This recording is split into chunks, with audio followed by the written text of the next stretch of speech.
అభ్యర్థి అయిన నన్ను సురేష్ షెట్కర్ను మరి అందరి సహకారంతో జైరాబాద్ నియోజకవర్గంలో ఉన్న 7 నియోజకవర్గాల మరి నాయకులకు మంత్రి దామోదర్ గారికి మరి మా చంద్రశేఖరరావు గారికి అక్కడ సంజయ్ రెడ్డి గారికి మదన్ మోహన్ రావు గారు లక్ష్మీకాంతరావు గారు మరి మా సీనియర్ నాయకులు షబీర్ అలీ గారికి మరి రవీందర్ రెడ్డి గారికి మరి బాలరాజ్ గారికి మరి అదే కూడా రెడ్డి గారు అదే కాకుండా చాలా మంది మన ముఖ్య నాయకులు ప్రతి మండలంలో ఉన్న ముఖ్య నాయకులందరూ కూడా పెద్ద ఎత్తున ఈరోజు కార్యకర్తలకు అందరికీ నేను అభినందనలు తెలుపుతా ఉన్నాను.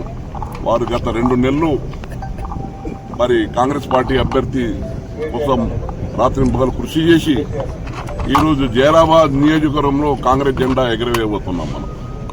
అది కూడా కనీసం ఇప్పుడు ఇంకా కంప్లీట్ కౌంటింగ్ కాలేదు, అంటే 45,000 వరకు ఎగరవేశారు సార్. వరకు లీడ్లో ఉన్నాం అనుకుంటాను. 50 వరకు పోవచ్చని మరి నాకు పూర్తి సంతోషంగా ఉంది.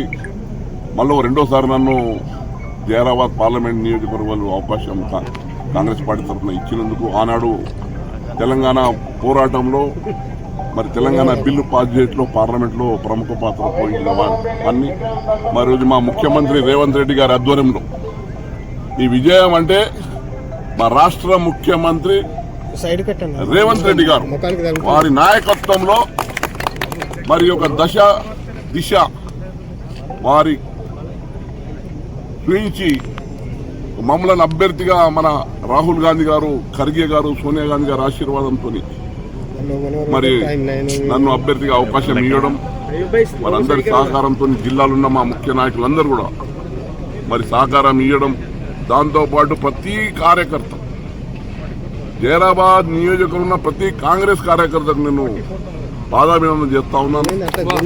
ఎందుకంటే వారి కార్యకర్తల కృషి, నాయకులు కార్యకర్తల కృషి ఈరోజు మరి జైరాబాద్ నియోజకవర్గం మరి తప్పకుండా కేంద్రంలో కూడా మీరు చూసినారు. ఎగ్జిట్ పోల్ లో ఏమన్నారు, మొత్తం 400 క్రాస్ అవుతున్నది ఎన్డీఏ, కానీ చూస్తున్నాం పోటాపోటీగా ఈరోజు నిజమైన రిజల్ట్స్ మన కళ్ళకు కనిపిస్తా ఉన్నాయి.